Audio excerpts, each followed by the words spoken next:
માણસા તાલુકાના વેડા ગામે લોખંડની ફેક્ટરીના પ્રદૂષણ માફિયાઓનો આતંક.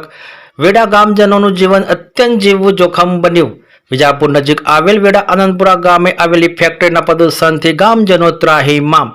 ગાંધીનગર જિલ્લાના માણસા તાલુકાના વેડા ગામે લોખંડની ફેક્ટરીના પ્રદૂષણથી ગામજનો ત્રાહિમામ.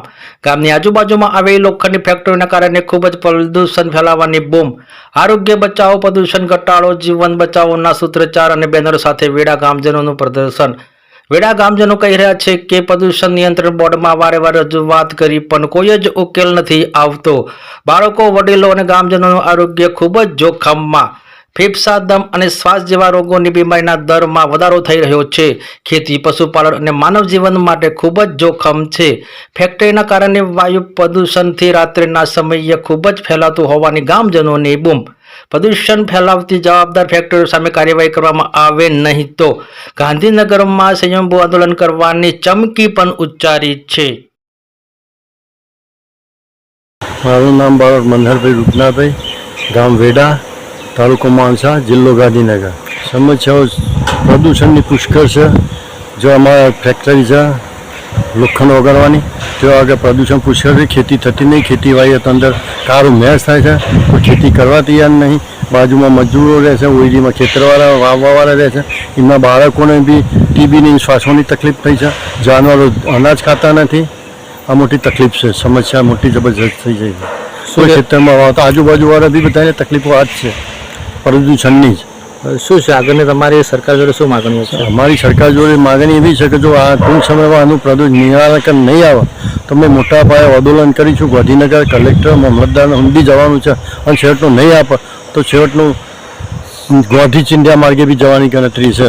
અને આ સરકારને અમારી નમ્ર વિનંતી છે કે ગમે એમ કંઈ આનું પ્રદૂષણ દૂર કરે અને આ બંધ કરાવે. મારું નામ ગૌરાંગ રવિભાઈ બ્રહ્મભટ્ટ છે અને મૂળ વતન વેડાના છીએ, જે માણસા તાલુકાના ગાંધીનગર જિલ્લાનું છેવાડાનું ગામ છે. એકચ્યુઅલ વેડા અને આનંદપુરાના ભરતર અંદાજિત 2 થી 3 ઇંગોટ મિલો અને કારખાનાઓ છેલ્લા 1.5 વર્ષથી શરૂ થયેલા છે. સરકારશ્રીના નીતિ નિયમ અને ધારાધોરણ મુજબ સરકારશ્રીએ જે તેમને મંજૂરી આપી એ મંજૂરીના આધારે તે લોકોએ તમામ નિયમો પાળવાના રહેતા હોય છે. પરંતુ સમસ્યા એ થાય છે કે રાત્રિ દરમિયાન, રાત્રિ સમયે આ કોઈ પણ પ્રકારના નિયમો પાળતા નથી અને એના કારણે રાતના સમયના અંદર જ્યાં લોકો જે ઝેરી પ્રકારના જૈવત કેમિકલોનો નિકાલ કરવા માટે કોઈ પણ નિયમોનું આધીન કાર્ય કરતા નથી, જેના કારણે સમગ્ર પંથકમાં, ખેતીમાં, પશુપાલકોને તથા રહેણાંક વિસ્તારોના અંદર ઝેરી પદાર્થનો ગેસ તથા એના સાથે નીકળતી કાળા કલરની જે રજકણો આવે છે, જે ખેતી તથા સ્વાસ્થ્ય માટે નાના બાળકોને, વડીલોને આના કારણે તો અસ્થમા, ટીબી અને શ્વાસના, દમના અનેક નવા છેલ્લા 1.5 વર્ષના અંદર રોગ જેવી સ્થિતિ ઉત્પન્ન થઈ છે.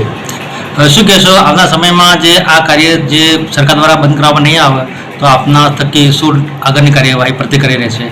માન્ય સરકારશ્રી તથા પોલ્યુશન બોર્ડ શ્રી અર્જુનભાઈ મોઢવાડિયા સાહેબને પણ આ બાબતની રજૂઆત કરેલી છે અને અમને સરકારશ્રી પર પૂરેપૂરો ન્યાયતંત્ર ઉપર ભરોસો છે. આ બાબતે અમારી રજૂઆત માન્ય સરકારશ્રી ધ્યાનમાં લઈ અને પૂરતી અને જરૂરી કાર્યવાહી કરે તેવી સૌ ગ્રામજનોની વેડા, આનંદપુરા, પ્રેમપુરા અને મોતી